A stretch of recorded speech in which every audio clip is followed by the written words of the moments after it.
चलिए, अब ऐसा तो नहीं कि भूल गए पूरा। स्ट्रिंग डालिएगा भारत की वनस्पति।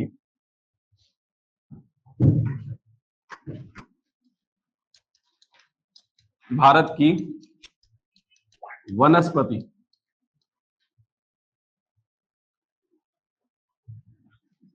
थोड़ा सा लिख लीजिएगा, भारत के वनस्पति समूह को, भारत के वनस्पति समूह को उनकी लंबाई, प्रजाति और गुणों के आधार पर, भारत के वनस्पति समूह को उनके लंबाई, प्रजाति और गुणों के आधार पे 1968 में चैंपियन एवं सेठ ने 6 भागों में क्या किया है, बांटा है। क्या कहेंगे कि भारत के वनस्पति समूह को उनकी लंबाई, बोल दीजिए, प्रजाति और गुणों के आधार पे 1968 में चैंपियन एवं सेठ ने कितने भागों में बांटा है? 6 भागों में बांटा है। सिंपल है। अब उन 6 भागों के नाम, सबसे पहले सदाबहार या चौड़ी पत्ती वाले वनस्पति। पहला क्या बोलेंगे? सदाबहार या चौड़ी पत्ती वाले वनस्पति। दूसरा क्या कहेंगे? पतझड़, डेसिडियस फॉरेस्ट, या फिर पर्णपाती, या ऐसे ही कहते हैं मानसूनी वनस्पति। क्लियर? और तीसरा बता दीजिएगा, मरुस्थलीय या कांटेदार वनस्पति। उसके बाद चौथे नंबर पे पर्वतीय वनस्पति, 5वें नंबर पे तटीय वनस्पति, और 6वें नंबर पे बता दीजिएगा घास। तो इतना सब कुछ होने के बाद आपको अगर यही नहीं पता ये वनस्पति किसको बोलते हैं तो बेकार है। फिर बताइए वनस्पति किसको कहते हैं? वनस्पति समझ रहे? वनस्पति समझ में आ जरूर है वनस्पति, लेकिन कोई पूछ दे कि क्या है तो पता ऐसा होना चाहिए कि कोई पूछे तो बता सको। ठीक, इतनी सी बात है बस। चलिए बताइए वनस्पति किसको कहते हैं? इधर मैडम आप बताइए। जिसका सर झुका रहेगा, मुंडी, उससे पहले पूछूंगा, लेकिन इसका मतलब ये नहीं कि टकटकी लगा के देखते रहना। ठीक है, चलिए बताइए इधर। औषधि, जड़ी बूटी, वो तो वनस्पति में आता है। वनस्पति किसको कहते हैं?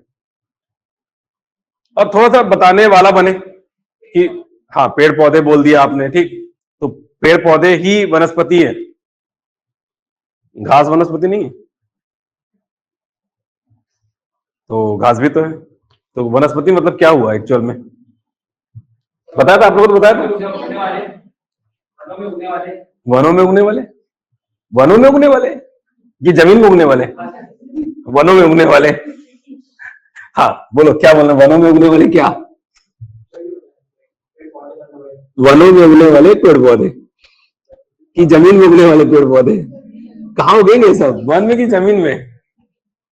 तो एक छोटी सी परिभाषा याद रखिएगा, बिना किसी मानवीय हस्तक्षेप के प्रकृति द्वारा उगाया गया सब कुछ को आप क्या कहेंगे?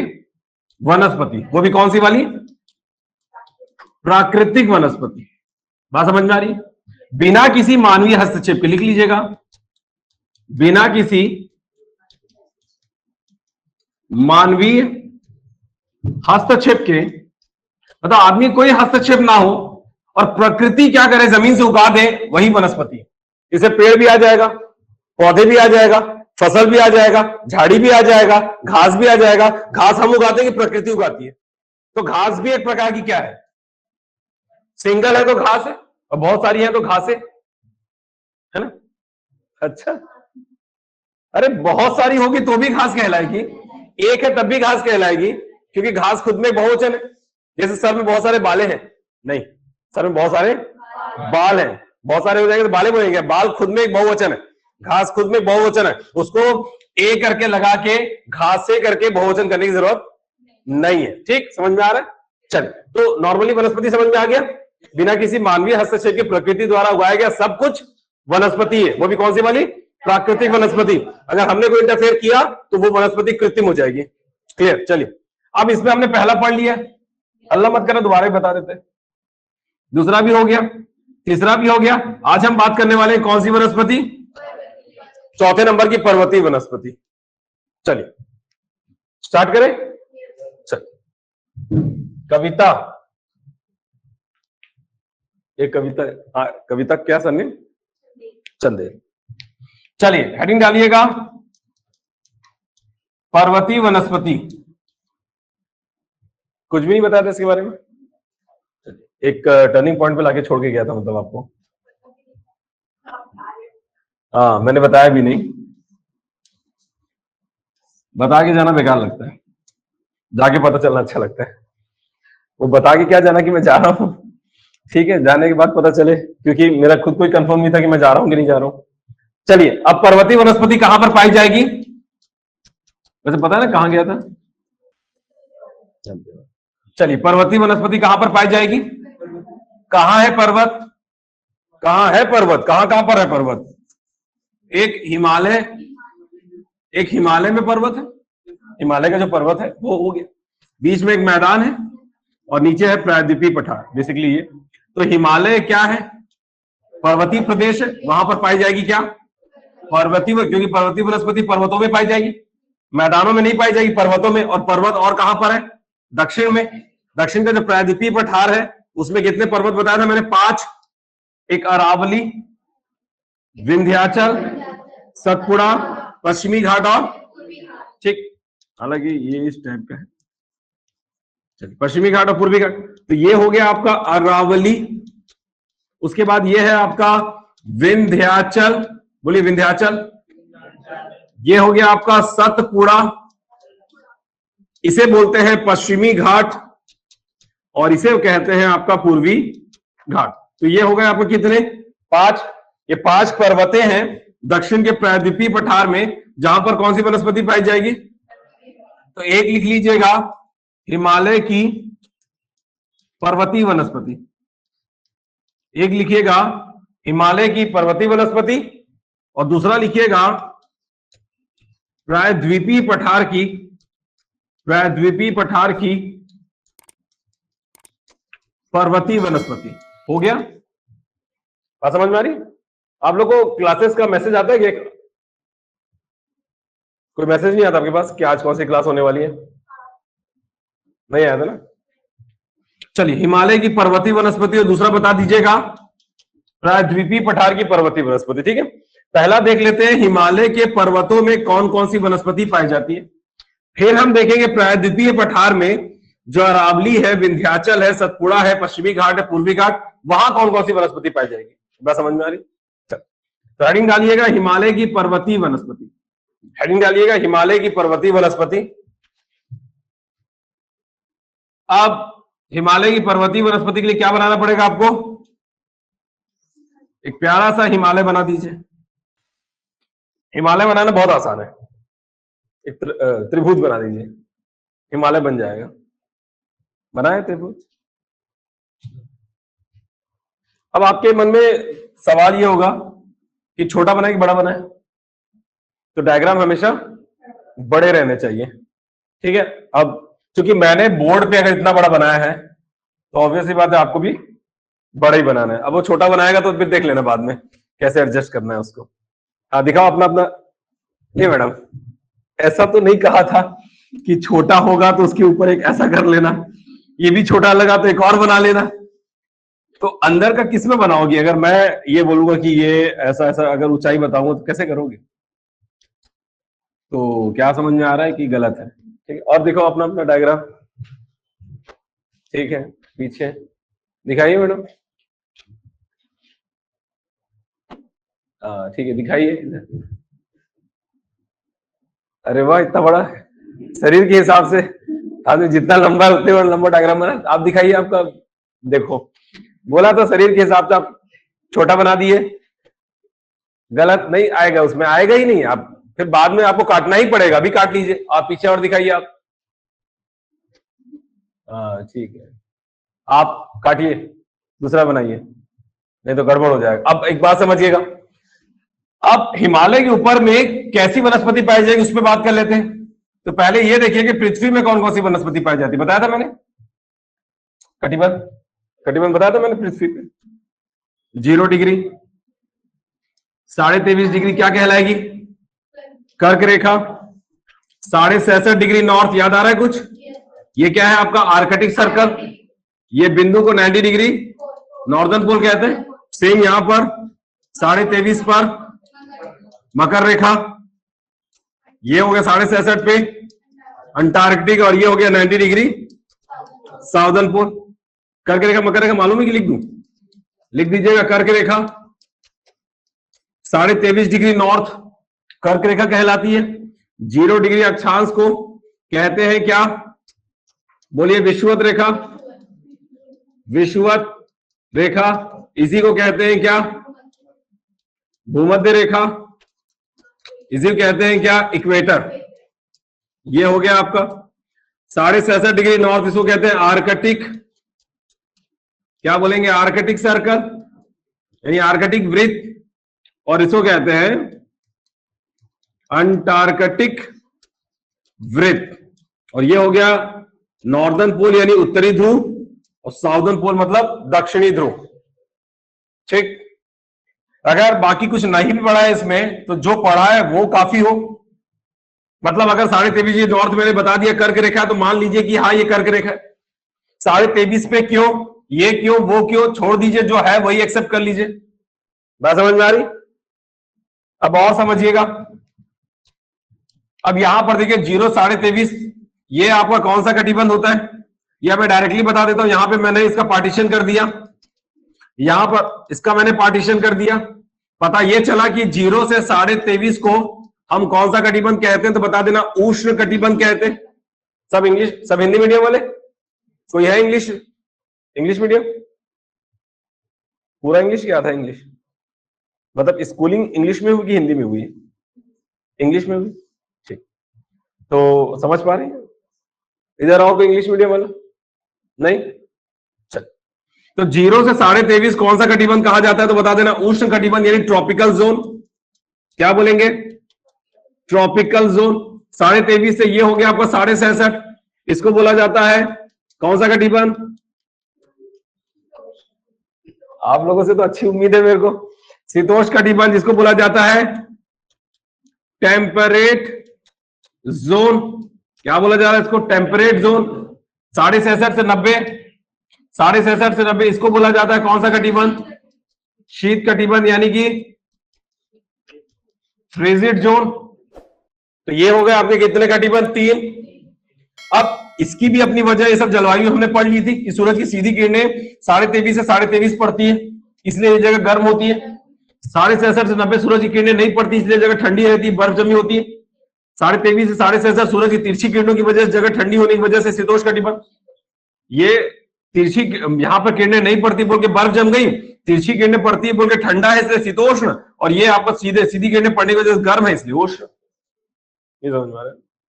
जलवायु पढ़ेंगे तो समझ में आएगा। ये तो जलवायु का जो पढ़े हैं उनको समझ में आएगा, जो नहीं पढ़े उनको थोड़ी दिक्कत हो सकती है। अब उष्ण कटिबंध को आपने क्या किया? 2 भागों में बांट दिया। अब 0 और 23.5 के बीच में कौन सा डिग्री आ गया? 12 डिग्री। 23.5 66.5 के बीच में कौन सा डिग्री ले लूं? 45 डिग्री। तो 12 डिग्री कौन से कटिबंध को 2 भागों में बांट रही है? तो ये नीचे वाले को आपने क्या ही बोला? उष्ण। उसके ऊपर वाले को आपने बोल दिया क्या?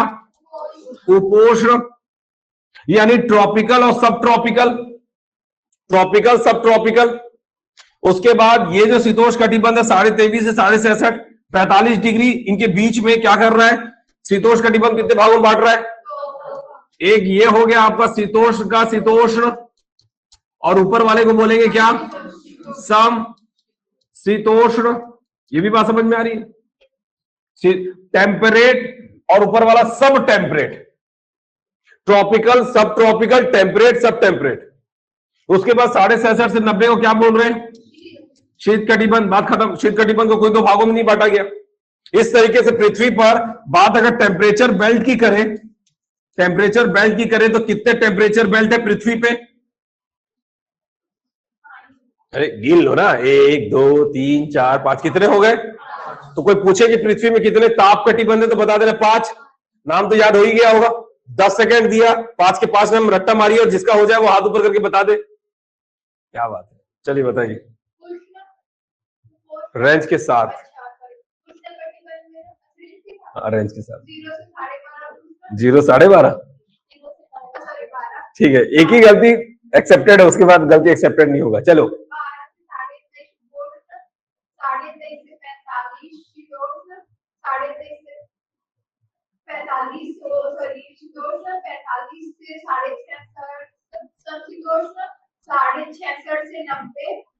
शीत कटिबंध। चलिए, और कोई श्रम वाले बताना चाहेंगे?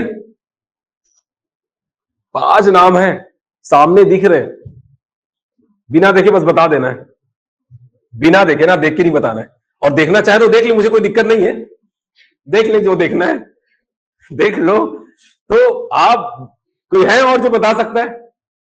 आप जब क्लास में हाथ ऊपर करके बताते हैं ना, सर मैं बताना चाहता हूं, तब उसी टाइम आप क्लास के सबसे होनहार विद्यार्थी बन जाते हैं, पता है आपको?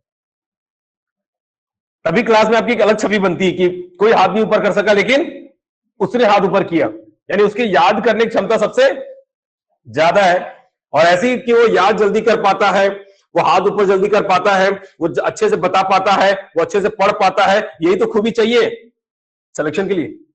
जो हाथ नहीं ऊपर करता, जो क्लास में कभी बताता नहीं, जो जल्दी याद भी नहीं करता, जो टेस्ट में भी अच्छे नंबर नहीं लाता, ये लोग टॉप करेंगे। टॉप कौन करता है पहले बताओ? अच्छी अच्छी चीजें होनी चाहिए कि बेकार बेकार चीजें होनी चाहिए? और अच्छी चीजों में शामिल है कि नहीं है? कि मैंने कहा क्लास में कौन है जो 5 नाम बता सकता है, अब तक 5 नाम याद नहीं हुआ आप लोग को? तो हाथ ऊपर करिए। एक बात बताऊं, सभी कर लिया करें, किस्मत जिसकी खराब होगी उसी से पूछूंगा मैं। पूछना तो मुझे किसी एक ही से है, बस सबसे थोड़ा ना पूछना है। जैसे तुम बता दो, तो एट द मोमेंट मैंने आपसे पूछ दिया तो आपकी किस्मत फिर थोड़ी सी आपको चैलेंज दे रही है कि आप बता देंगे तो अच्छी हो जाएगी किस्मत। चलिए, कौन बताएगा जल्दी अपने हाथ ऊपर करके? हाँ चलिए, आप तो पुराने हो, चलो बताओ। 45 साढ़े 66 कौन सा कटिबंध? 45 से 66। हाँ देख लो देखना नहीं है बोर्ड। हाँ अच्छा, 23.5 से 45। ऐसे ऐसे पूछो और किसी से। हाँ आप बता दीजिए, 66.5 से 90। एक सेकंड ना, देख ले। हाँ अब बताओ, 66.5 से 90 शीत कटिबंध, बहुत बढ़िया। 45 से 66, वो स्ट्रेस देना पड़ेगा दिमाग में। 45 से 66 पूछ रहा हूं, एक मौके मिलेंगे बस। देखिए,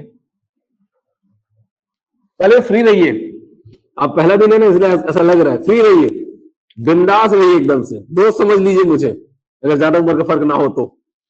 ठीक है, दोस्त बना लीजिए, कोई दिक्कत नहीं है। आप जितना फ्री रहेंगे उतने अच्छे समझेंगे और उतने ही अच्छे से आप डाउट पूछ सकते हैं। हालांकि वो होगा नहीं डाउट, लेकिन आपको रहे तो पूछ सकते हैं मेरे से। ठीक है, चलिए ठीक है। क्या था, उपवास था कि समशीतोष था?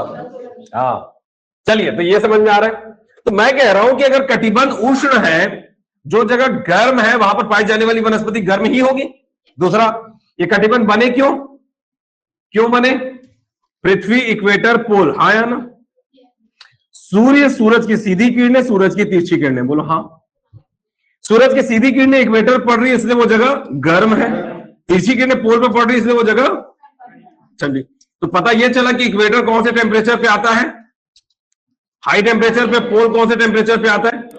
हुआ क्या, आप इक्वेटर से कहां जा रहे हैं? पोल की तरफ जा रहे हैं। तो जैसे आप इक्वेटर से पोल की ओर गए, टेम्परेचर क्या होगा? कंटिन्यूअस कम होगा। इक्वेटर गर्म था इसलिए उसके पास का सबसे पहला कटिबंध कौन सा? उष्ण। ऊपर का टेम्परेचर कम हुआ, कौन सा? और ऊपर का टेम्परेचर कम हुआ, और ऊपर का टेम्परेचर कम हुआ, और ऊपर के बर्फ जम गई, कौन सा कटिबंध? तो जैसे जैसे आप ऊपर जा रहे हैं टेम्परेचर कम होता जा रहा है, कटिबंध बदलते जा रहे हैं। समझ में? तो कटिबंध अगर उष्ण है तो वहां पर वनस्पति उष्ण कटिबंधीय वनस्पति पाई जाएगी।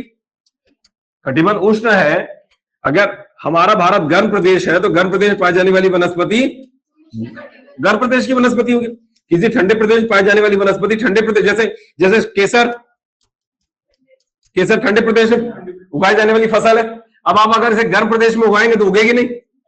अब जो गर्म प्रदेश की फसल है वो ठंडे प्रदेश में नहीं होगी, ठीक है, और ठंडे प्रदेश की फसल गर्म प्रदेश में नहीं होगी। तो मैं कह रहा हूं कि जिस जगह की जो फसल है वो उसी जगह की होगी।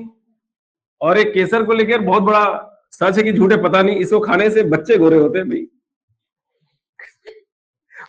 ये कितने लोगों की मम्मी ने बताया है कि भाई ऐसा हुआ है तो मैंने ऐसा खाया है तो ऐसा हुआ है बोल के। ये ऐसा कोई बताए? हाँ बताओ, कुछ एक्सपीरियंस शेयर करो, क्या बताए?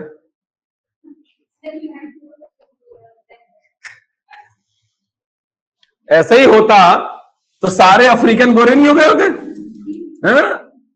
सोचो और बताओ मुझे बस कि जो अफ्रीका में रहते हैं, युगांडा रवांडा में रहते हैं, युगांडा रवांडा कंट्री है, तो यहां पे जो लोग रहते हैं जो एकदम काले हैं वो केसर खा के गोरे नहीं हो जाते? सोच के बताओ।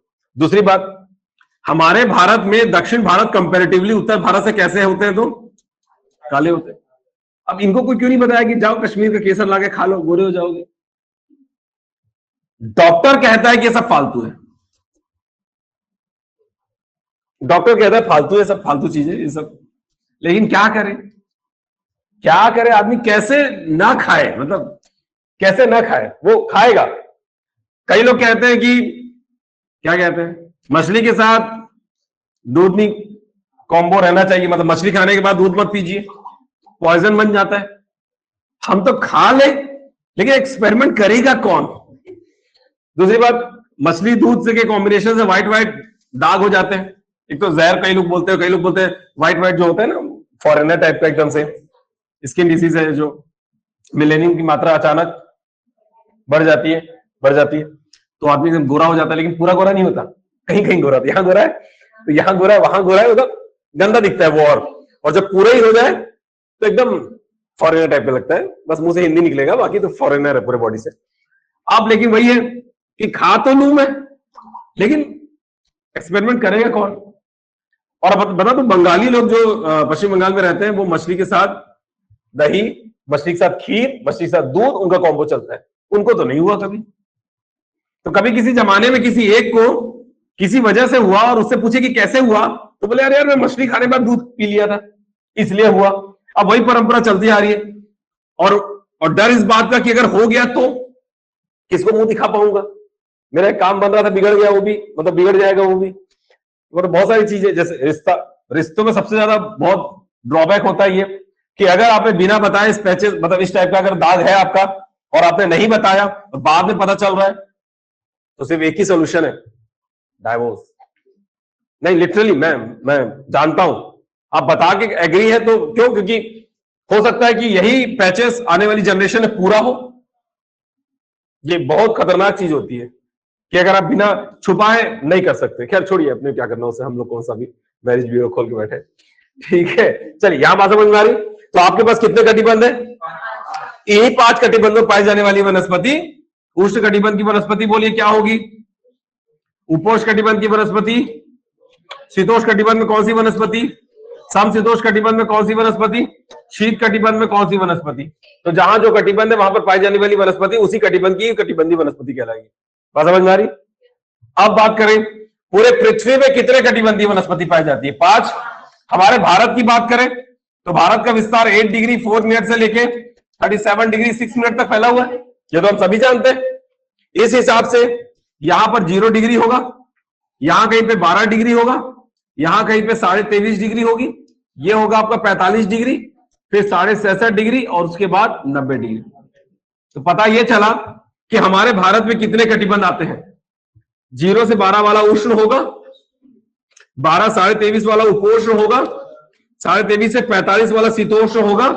क्या 45 66.5 वाला समशीतोष्ण भी भारत में होगा? हाँ क्यों बोल रहे हो? भारत यहीं तक है, 37 डिग्री 6 मिनट तक ही फैला हुआ है। तो क्या 45 से 66.5 के बीच में पाया जाने वाला समशीतोष्ण कटिबंध भारत में ये कटिबंध होगा? क्या 66.5 से 90 के बीच वाला शीत कटिबंध क्या भारत में पाया जाएगा? तो हमारे भारत में सिर्फ 3 कटिबंध पाया जाता है। कौन कौन सा? उष्ण, उपोष्ण और शीतोष्ण। लेकिन हमारे भारत में हिमालय है। हमारे भारत में क्या है? हिमालय है। और हिमालय क्या है? क्योंकि एक बात और समझिएगा, हमारे भारत में वैसे तो 3 कटिबंध है, लेकिन उसके बावजूद भी भारत को कौन से कटिबंध में लिया जाता है? भारत में 3 कटिबंध होते हुए भी भारत को क्या लिया जाता है? उष्ण कटिबंधीय प्रदेश में लिया जाता है। कितने कटिबंध है भारत में? उसके बावजूद भी भारत को सिर्फ क्या माना जाता है? क्यों? क्यों? क्यों? होने को 3 कटिबंध में बता भी रहा हूं, दिखा भी रहा हूं, उसके बावजूद भारत को सिर्फ उष्ण कटिबंध में लिया जाता है। क्यों? नहीं, उसके अलावा हाँ नहीं, उसके अलावा अरे ठंडे प्रदेश के होने के लिए, जैसा कि मैं बता रहा हूं कि ये उष्ण और उपोष्ण, ये नाम ही स्पष्ट है कि ये जगह कैसी होगी? गर्म। इसको क्या बोलेंगे? उष्ण और उपोष्ण क्या होता है तो बोलना गर्म होता है। शीतोष्ण समशीतोष्ण क्या होता है तो बोलना। तो पता ये चला कि उष्ण ज्यादा गर्म होगा, उपोष्ण कम गर्म होता है। शीतोष्ण कम ठंडा होगा और समशीतोष्ण, बस बात समझ में आई? ठंडा समझ, ठंडा मतलब ठंडा और गर्म मतलब गर्म, वो पता चल जाता है। तो गर्म में ज्यादा गर्म और कम गर्म, लेकिन गर्म। ये कम ठंडा, ये ज्यादा ठंडा। क्यों? क्योंकि शीत कटिबंध से लगा हुआ है, ज्यादा ठंडा। और ये तो फिर बर्फ जम गई, बात ही खत्म हो जाती है। जब बर्फ जम जाए तो फिर ठंडे की डेफिनेशन ही खत्म हो जाती है। बर्फ से ठंडा कौन फिर? चलिए, ये भी हो गया। उसके बाद तो बताना ये था कि भारत कौन से कटिबंध में क्यों लिया उष्ण। एक बात समझ, शीतोष्ण मतलब क्या? ठंडा। अब ठंडा, ठंडा कब लगेगा? आपको ठंडी कब लगती है? जब हवा ठंडी हो जाए। सूरज तो ठंडी के मौसम में भी निकलता है, लेकिन फिर भी ठंडी रहती है। अगर सूरज ही वो वजह होती तो ठंडी के मौसम में निकलने वाला सूरज भी तो हमें गर्मी दे सकता था, लेकिन वो नहीं देता। तो पता ये चला कि जब हवा, हालांकि सूरज को बाद में रख लेना, हवा अगर ठंडी होगी तो ठंडी लगेगी। और ठंडी हवा आती है कहां से? भारत के हिमालय के उस तरफ से। सब ट्रॉपिकल हाई प्रेशर सुना है कभी? सब ट्रॉपिकल हाई प्रेशर से आने वाली हवाएं, आने वाली कौन सी हवाएं? ठंडी हवाओं को हिमालय क्या करता है? रोक देता है। एक कमरा ठंडी के मौसम में, कमरा बस बंद करके अंदर रहना। आप ठंडी के मौसम में कमरा बंद करके, और कमरा ऐसा बंद करना कि बाहर से कोई भी हवा, ठंडी के मौसम में हवा कैसी? कभी खिड़की खुली रहती, सर हवा आती ठंडी ठंडी। ठंडी के मौसम में हवा ठंडी, लेकिन कमरा ऐसे बंद कर दिया, इतना टाइटली पैक कर दिया कमरे को, दरवाजा बंद कर दिया, नीचे जो खुला रहता है उसको भी पैक कर दिया, वेंटिलेशन भी पैक कर दिया, अंदर का कमरा गर्म हो जाता है। बात समझ में आ रही? ठंडी के मौसम में भी अंदर का कमरा गर्म रहता है। क्यों? क्योंकि आपने ठंडी हवा को आने ही नहीं दिया, सारे तरफ से पैक कर दिया। वैसे ही सब ट्रॉपिकल हाई प्रेशर से आने वाली ठंडी हवाओं को हिमालय रोक दिया। ठंडी हवाएं हमारे भारत में आई नहीं, तो फिर ठंडा लगेगा नहीं, तो क्या लगेगा? कमरे के बंद हो जाने से अंदर का पूरा कमरा गर्म रहता है, और हिमालय से ठंडी हवा के ना आने से पूरा भारत कैसा है? गर्म है। क्या समझ में आई? बाकी तो जलवायु पढ़ने समझ में आएगा। तो हमारा पूरा भारत, कमरे का कोई कोना कम गर्म और दूसरा कोना ज्यादा गर्म, ऐसा कि पूरा गर्म? कमरा बंद मतलब पूरा गर्म, ऐसा नहीं कि वहां पे कम गर्म, वहां जाओ वहां ज्यादा गर्मी लग रही, नहीं उधर कम गर्मी, ऐसा नहीं। पूरे चारों कोने में बराबर बराबर सभी जगह गर्म होती है। वैसे ही पूरा भारत क्या मान लिया जाता है? यानी कि कौन सा कटिबंध? तो वो हिमालय है, जिसकी वजह से तिब्बत से आने वाली ठंडी हवाओं को हिमालय रोकता है और भारत आने नहीं देगा। तो भारत कैसा रहेगा? इसलिए कौन से कटिबंध में लिया जाता? समझ में आ रही? 3 कटिबंध होते हुए भी भारत कौन से कटिबंध? अब देखो, जब भारत की जमीन उष्ण कटिबंध की कहला रही है, अब यहां पे कोई पर्वत होगा तो शुरुआत कौन से कटिबंध से होगी? और अगर यही हिमालय अमेरिका में होता, यानी कि यहां पे होता, ये जो 45 से 66.5 में कौन सा कटिबंध है? तो अगर ये समशीतोष्ण वाली किसी कंट्री में हिमालय रहता तो उसकी शुरुआत ही कौन से कटिबंध से होती? समशीतोष्ण। समशीतोष्ण कटिबंध की जमीन है, वहां पे अगर मैं हिमालय रख दूं या किसी पर्वत को रख दूं तो उसकी शुरुआत ही समशीतोष्ण कटिबंध से हो रही है ना। एक कदम ऊपर गया, कौन से कटिबंध में पहुंच गया? बात खत्म। तो कितने कटिबंध पाए जाएंगे वहां पे? दो ही पाए जाएंगे। समशीतोष्ण तो था ही, ऊपर चले गए तो शीत। वैसे ही जब हमारा भारत उष्ण कटिबंध में है, तो भारत में अगर हिमालय पर्वत है तो उसका सबसे निचला वाला हिस्सा कौन से कटिबंध को दर्शाएगा? इसके अलावा ये जो टेम्परेचर के कम होने से, जैसे टेम्परेचर कम होते गए क्या बनते गए? कटिबंध बनते गए। तो टेम्परेचर कम होने का जो प्रोसेस है वो कहां से होता है? इक्वेटर से पोल की ओर जाने पे, दूसरा पृथ्वी की सतह से ऊपर जाने पे। टेम्परेचर कम होगा तो भाई जो जगह गर्म होगी वो उष्ण कटिबंध ही कहलाएगी, जो उससे ठंडा होगा वो, तो टेम्परेचर के हिसाब से कटिबंध रखा गया है। और ये टेम्परेचर कम होता है पहला इक्वेटर से पोल की ओर जाने पर, और दूसरा पृथ्वी की सतह से। तो पृथ्वी की सतह से, ये देखिए, पृथ्वी की सतह से ऊपर जाने पर टेम्परेचर कम होता है कितना? बता देना। 165 मीटर ऊपर जाने पर 1 डिग्री सेल्सियस टेम्परेचर क्या होता है? कम। कितना ऊपर जाने पर? कुछ लिख पा रहे हैं कि जो कुछ था वो भी मैंने छीन लिया दिमाग का? समझ में आ रहा है? लिख पा रहे हैं? सारी चीजें लिखें, ये सब समझने वाली चीज है। मुझे क्या है, मैं 5 कटिबंध बता के खत्म कर देता हिमालय, प्रायद्वीप पठार भी खत्म कर देता। मसला खत्म करने का नहीं है, मसला समझने का। और वैसे भी इतने दिन बाद आया हूं, जो लोग पहली बार देख रहे हैं वो कम से कम समझे तो कि क्या पढ़ रहे हैं। तो पता ये चला कि जब आप जमीन से, यानी पृथ्वी की सतह से ऊपर की ओर जाओ तो टेम्परेचर कम होता है। और कितना टेम्परेचर कम होता है? तो और पृथ्वी सतह से ऊपर जाना मतलब कैसे पॉसिबल है? शक्तिमान हो क्या? घूम घूम के ऊपर जाओगे? कैसे पता चलेगा? जब आप पर्वतों के ऊपर जाओगे तो आप सतह से ऊपर जा रहे हो, और जैसे ऊपर जाओगे तो पहला सतह गर्म है तो उष्ण, और ऊपर गए तो ऑब्वियसली वाले टेम्परेचर कम होगी तो बोलो उपोष्ण, और ऊपर जाएंगे तो शीतोष्ण, और ऊपर जाएंगे तो समशीतोष्ण। पता चला कि हिमालय के ऊपर क्या जमी हुई है, तो वो कौन से कटिबंध को दर्शाएगा? तो जब ऊपर का बर्फ जमा हुआ है तो शीत कटिबंध, नीचे की जमीन गर्म है तो उष्ण कटिबंध, ऊपर गए तो उपोष्ण, शीतोष्ण, समशीतोष्ण तो आ ही जाएंगे। वो कहां जा रहे हैं? बात समझ में आ रही? मतलब पता ये चला कि ऊपर अगर हिमालय में बर्फ जमी हुई है तो कौन सा कटिबंध है? नीचे जमीन गर्म है तो कौन सा कटिबंध है? फिर उपोष्ण, शीतोष्ण, समशीतोष्ण, ये सब भी है। मतलब वो पांचों कटिबंध जो पृथ्वी पे पाए जाते हैं वो पूरे के पूरे कहां पर भी पाए जाएंगे? हिमालय में भी पाए जाएंगे। हमारे भारत में वैसे तो सिर्फ कितने कटिबंध थे? लेकिन भारत में हिमालय है, इसलिए भारत में वो पांचों कटिबंध देखने को मिलेंगे जो पूरे के पूरे पृथ्वी में देखने को मिलते हैं। इसके अलावा गर्मी का लगना, हल्की ठंडी का लगना एक अलग बात है। समशीतोष्ण कटिबंध में कंपलसरी क्या होती है?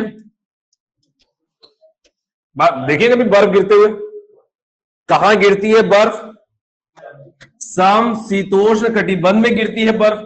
अगर आपको गिरती हुई बर्फ देखनी है तो जरूरी नहीं कि आप इस कटिबंध में चले जाओ, यानी Italy, France, Germany, Britain, Europe, France, Russia, यहां जाने की जरूरत नहीं है आपको। आप शिमला मनाली चले जाओ, पर्वत में भी आप वहां चले जाओ जहां पर्वत पे कौन सा कटिबंध है, वहां चले जाओ, वहां पे भी वही बर्फ गिरती जो वहां पर गिरती है। ऐसा नहीं यूरोप की बर्फ अलग है, हमारे इंडिया की बर्फ अलग है। बर्फ तो बर्फ होती है भाई, तो आपको वहां जाने की जरूरत नहीं। दूसरा, अगर आपको जमी हुई बर्फ देखनी है, जमी हुई बर्फ, जैसे फ्रीजर में बर्फ जमती है ना, वैसे जमी हुई बर्फ देखनी है तो जरूरी नहीं कि आप 67.5 के ऊपर चले जाओ, आप माउंट एवरेस्ट चले जाओ, हिमालय के ऊपर चले जाओ, वहां पे भी आपको वही जमी हुई बर्फ नजर आएगी। बात समझ में आ रही? खैर उत्तर तो जाना वाना नहीं है फिलहाल। तो पता ये चला कि हिमालय पे कितनी कटिबंधी है। ठीक, अब उसी 5 कटिबंधी वनस्पति को पढ़ना है, एक एक करके सबको पढ़ लेते हैं। क्लियर?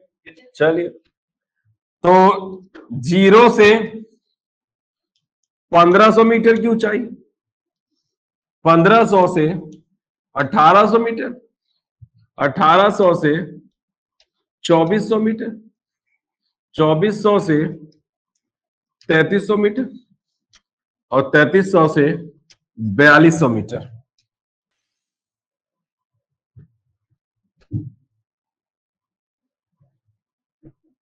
ये भाई कहां गया, कहां गया हमारा भारत? ऊपर चला गया।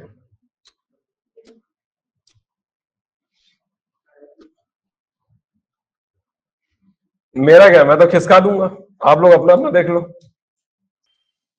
ठीक। आप लोग अपना अपना देख लो। चलिए, स्पेशियस रहना चाहिए आसपास की जगह ताकि हम चीजों को लिख सके। अच्छा, चलो आपकी ये भी तमन्ना पूरी कर देते हैं।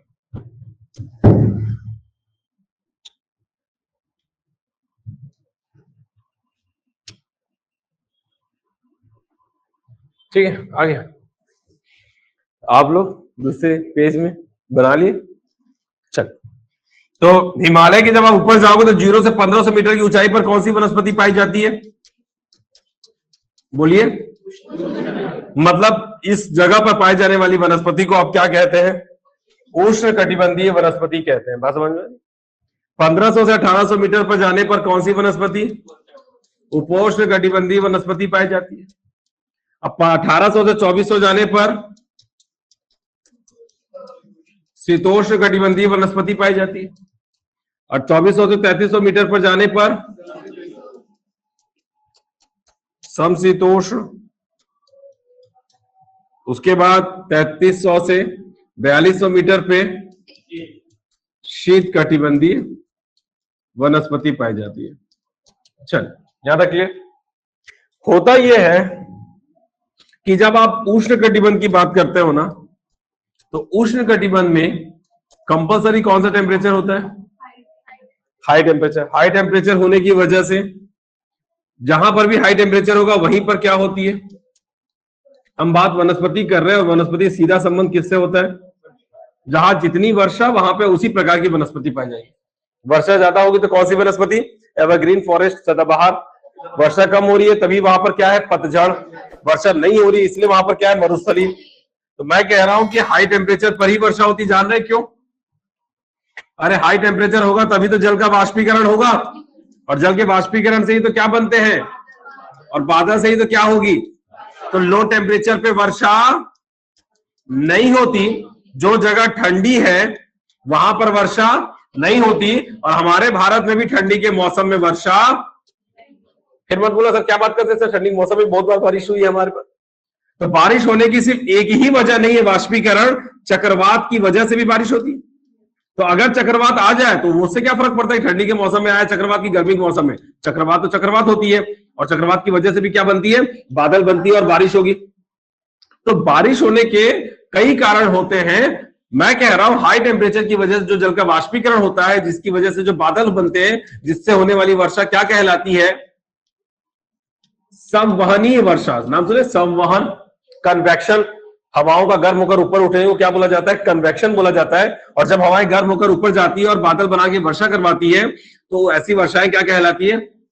हाँ, चक्रवात से वर्षा हो जाए इट्स ओके, लेकिन ऐसे वर्षा नहीं होगी। क्यों? क्योंकि ठंडी के मौसम में जल का वाष्पीकरण नहीं होता, तो बारिश भी नहीं होती। फिलहाल जलवायु पढ़ना पड़ेगा इसके लिए।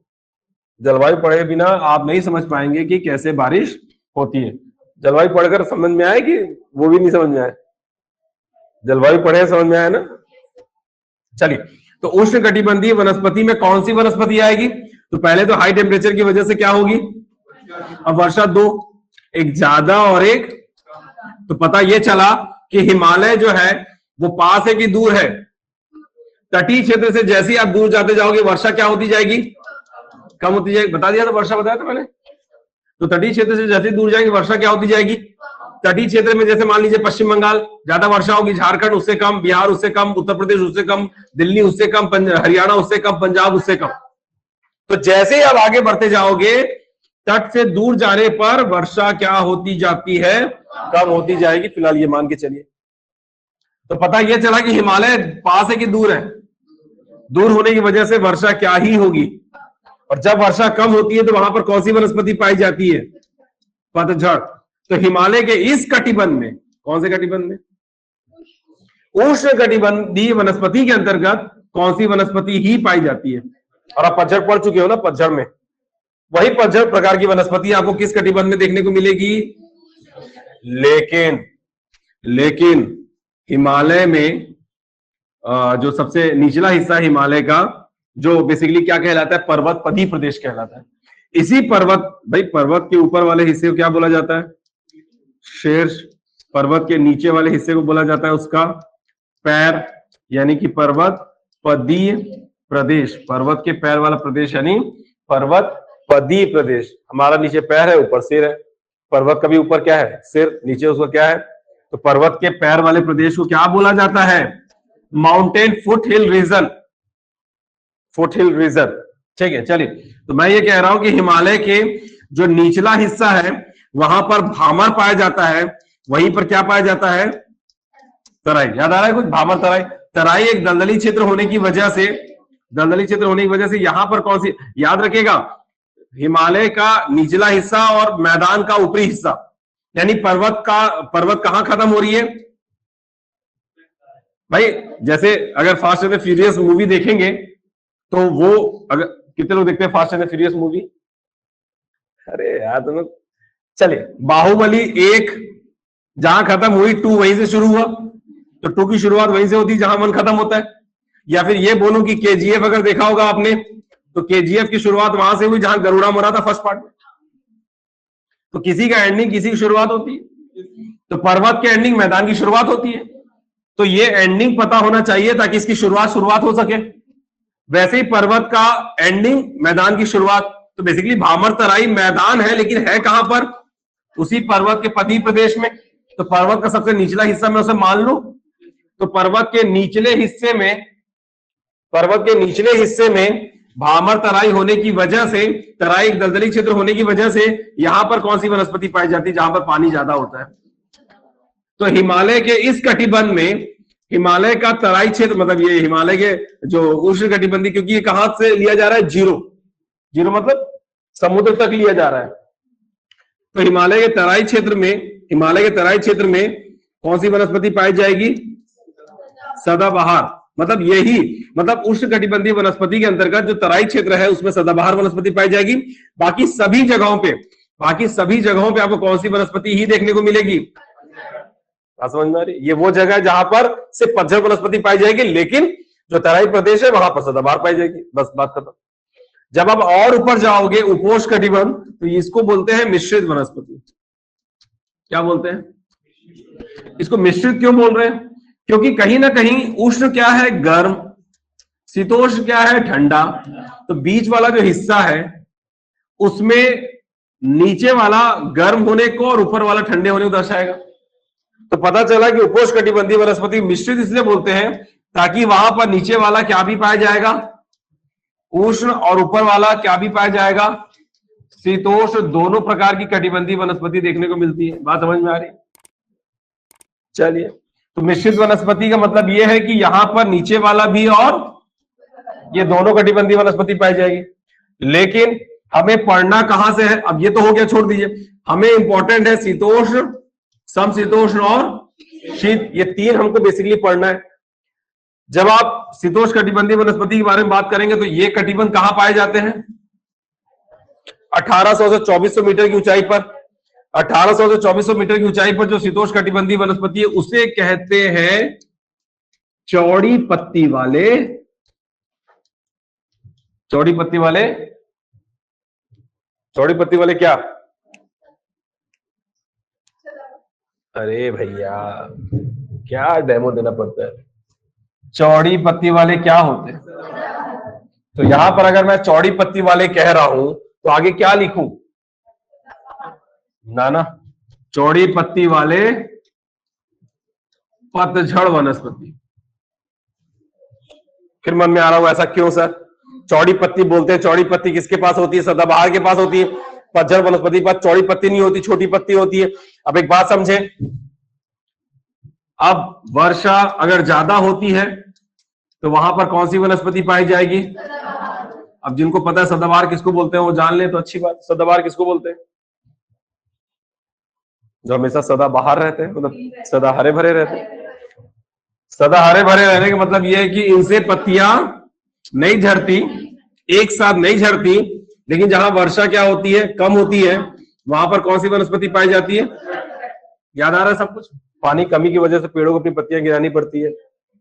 ये हो गया। तो पता ये चला कि जहां बारिश ज्यादा होती है वहां पर सदाबहार, जहां वर्षा कम होती है वहां पर वर्षा। सीधा संबंध किससे है? आपकी इनकम से, यानी पैसे से।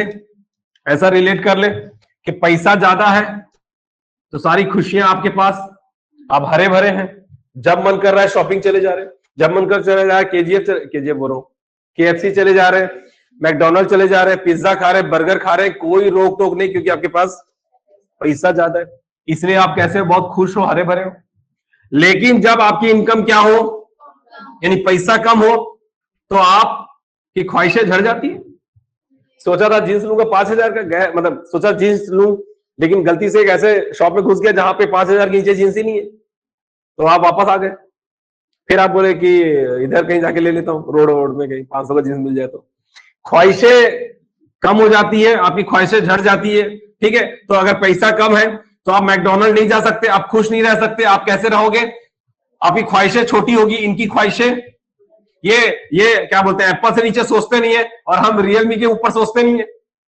वो एप्पल के नीचे नहीं सोचते, हम रियलमी के ऊपर नहीं सोचते, रियलमी रेडमी से ज्यादा, ओप्पो ठीक है, वीवो से ज्यादा ऊपर नहीं सोचते ना। तो ये होते पतझड़, क्योंकि पैसा ही नहीं है इनके पास, पानी ही नहीं है इनके पास, और ये हमेशा सदाबहार है क्योंकि इनके पास पैसे बहुत। बात समझ में आ रही, ये एप्पल कैटेगरी, ये वीवो वाली कैटेगरी, ठीक है। दूसरा, जब वाष्पीकरण क्या होती है, ज्यादा होती है, और दूसरा जब वाष्पीकरण क्या होती है, कम होती है। अब इससे रिलेट कर लो। अब छोटी छोटी चीजें अगर रिलेट कर पाते हैं तो समझ अच्छी आएगी, नहीं तो क्या मतलब।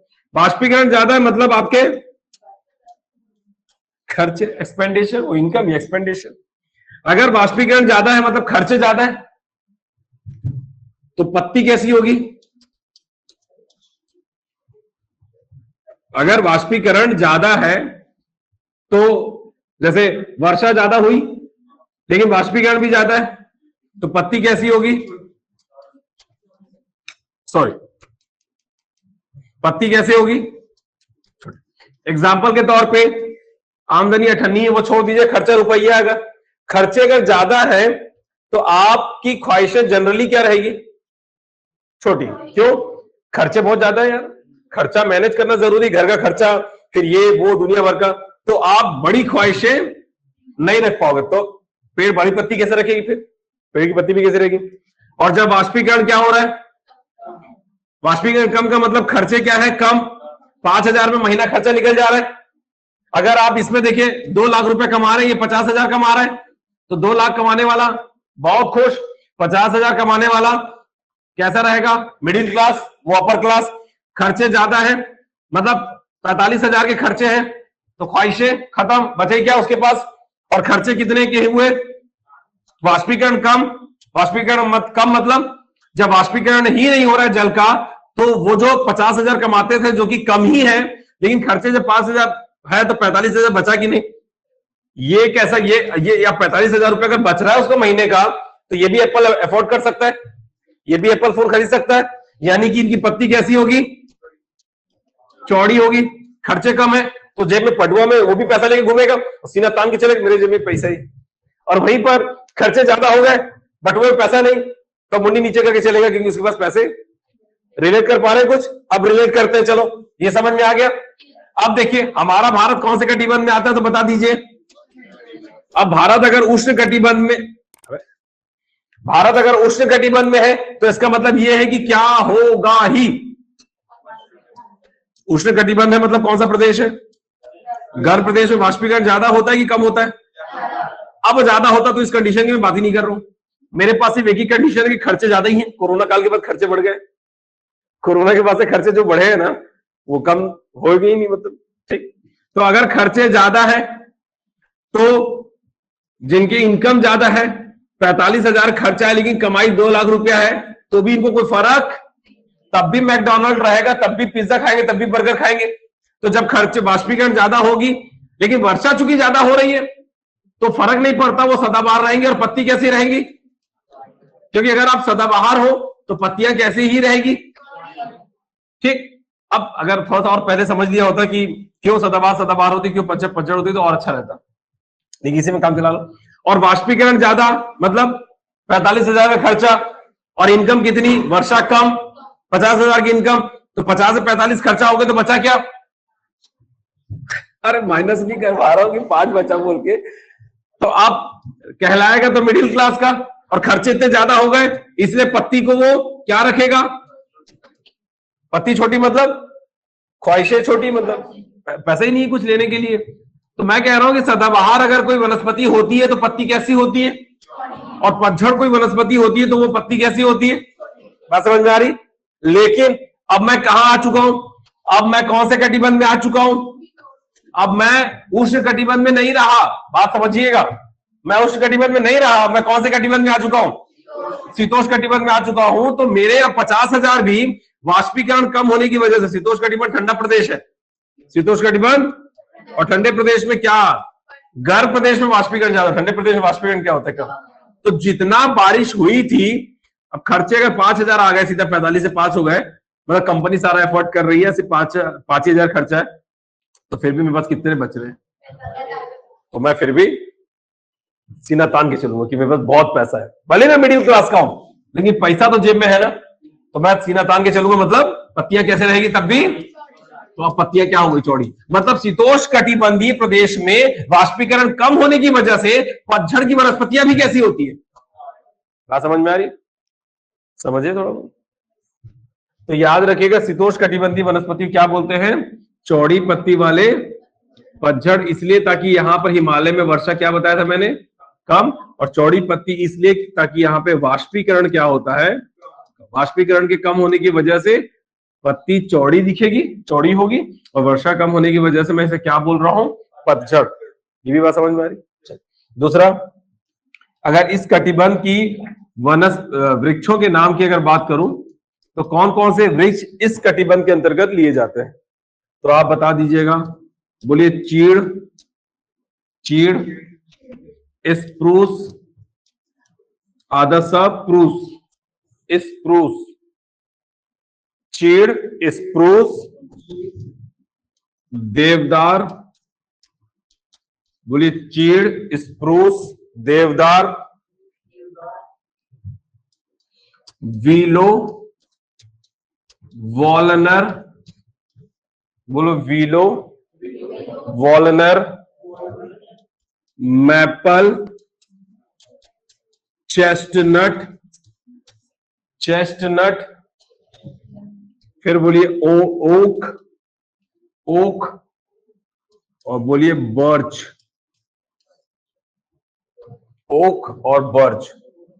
मैं कह रहा हूं कि ये कुछ वृक्ष हैं जो किसके अंतर्गत आते हैं, ये आपके उष्ण कटिबंध में पाए, उपोष्ण कटिबंध में भी पाए, ये सिर्फ कौन से कटिबंध में पाए जाएंगे। नाम है, एक सांस में रट्टा मारिए, पहले बोलिए चीड़, स्प्रूस, देवदार, फिर बोलिए वीलो, वॉलनर। ये वही वीलो है, कश्मीरी वीलो, जिससे क्या बनता है, क्रिकेटर के बैट, जो बैट इस्तेमाल करते हैं ना, वो इसी कश्मीरी वीलो से बनती है, वीलो प्रकार की लकड़ी से। बात समझ में आ रही।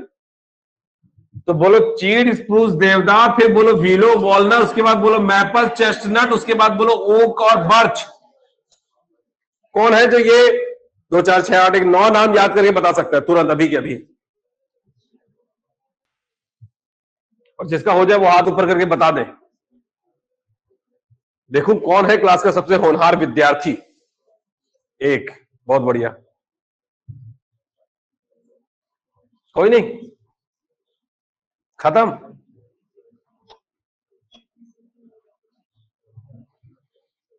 दो, 3, 4, 5, बस। बाकी लोग नहीं कर पा रहे, 9 नाम याद नहीं कर पा रहे।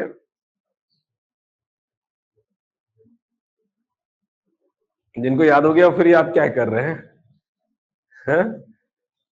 चलो बताओ, भूल गई।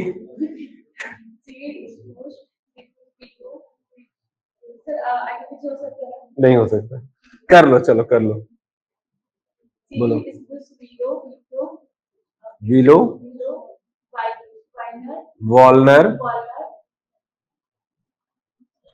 भूल गई, चलो कोई बात नहीं। और कोई, शुरू तो करो, हाथों पर करो, बोलने की कोशिश तो करो। भूल जाओ ना, कौन मना कर रहा है, भूलने के लिए कौन मना कर रहा है, बोल सकते हैं, कोई दिक्कत नहीं है। तुम बताओ।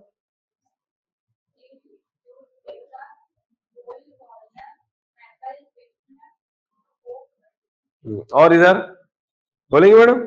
नहीं, कोशिश करने वालों की कभी हार नहीं होती। आदमी कोशिश कर ले, हाथ ऊपर कर ले। हाथ ही ऊपर करना टफ है, मालूम है, बोलना टफ नहीं है। वो जो हिम्मत जुटा के हाथ ऊपर करना ही टफ होता है। बोलना क्या है, नहीं बोल सकते चीड़, स्प्रूस, देवदार, willow, walnut, maple, chestnut, oak, birch, नहीं बोल सकते। इसमें क्या रखा है? चलो सब एक बार बोलो, विलो। अब देखो एक साथ नहीं बोलना है ना, पहले 3 बोलना, चीड़, स्प्रूस, देवदार, फिर 2, उसके बाद के 2 विलो, वॉलनट, फिर उसके बाद 2 मैपल, चेस्टनट, फिर ओक, बर्च, ऐसे करना है। अब हुआ याद? हाँ बोलो मैडम। अरे कोशिश करो, कोई दिक्कत नहीं। वो कंसंट्रेशन होना जरूरी है। आंख बंद करने के बाद जब हम बोल रहे होते हैं ना, तो हमें वो दिखना चाहिए, ये याद रहना चाहिए, तब तो बात है, तब तो मजा है। चेस्टनट, ओक, बर्च, चलिए ये समझ में आया। चलिए तो ये हो गई आपकी कौन सी वनस्पति? चलिए तो इसको चौड़ी पत्ती वाले पतझड़, मतलब हिमालय की चौड़ी पत्ती वाले पतझड़ वनस्पति किसे कहते हैं? बात समझ में आ रही है? चल, या फिर पूछ दे मैपल, चेस्टनट, वॉलनर, देवदार, इनमें से किस प्रकार की कटिबंधीय वनस्पति के अंतर्गत आते हैं? तो बता दो, ये एक ध्यान में रहना चाहिए, ठीक। फिर उसके बाद कौन सा बचा? और टाइम बचा कि नहीं बचा? तो क्या करें इस बचे हुए को? कल कर ले। चलिए तो कल कंटिन्यू करेंगे इसको, ठीक है। चलिए, क्योंकि कई सारी लड़कियां ऐसी हैं जिनका हॉस्टल का एक टाइमिंग होता है, घर पहुंचना जरूरी होता है, ठीक। अब ये हकीकत भी हो सकती है और बहाने भी हो सकते हैं, ठीक है। कितने ऐसा है एक्चुअल में? ऐसा है, मतलब अगर मैं पूछ लूं तो कोई बताएगा कि 8:30 मतलब 9 बजे तक हार्डली आपको घर पहुंचना होता है? कितने लोग ऐसे हैं? 1 2। तुम कौन सा, तुम तो लड़के हो यार, तुमको क्या फर्क पड़ता है 9 बजे पहुंचे 10 बजे पहुंचे, बड़े हाथ ऊपर कर रहे हैं। अरे लड़के लोग कहा ये रहता है भाई, लड़कियों के लिए जरूरी कि गर्ल्स हॉस्टल ना टाइम से बंद हो जाते हैं, बॉयज हॉस्टल बंद ही नहीं होते, बंद ही नहीं होते, 2 बजे तक टपरी में घूमते रहते हैं, ठीक है। तो 1 हो गए, और कौन? 2 3 और बस ना, बाकी लोग घर में रेंट वालों कोई वो नहीं है मनाई, सिर्फ हॉस्टल वालों के लिए रहता है ये नियम कानून। चलिए सही भी है, नियम कानून होने भी चाहिए। चलिए टेक केयर।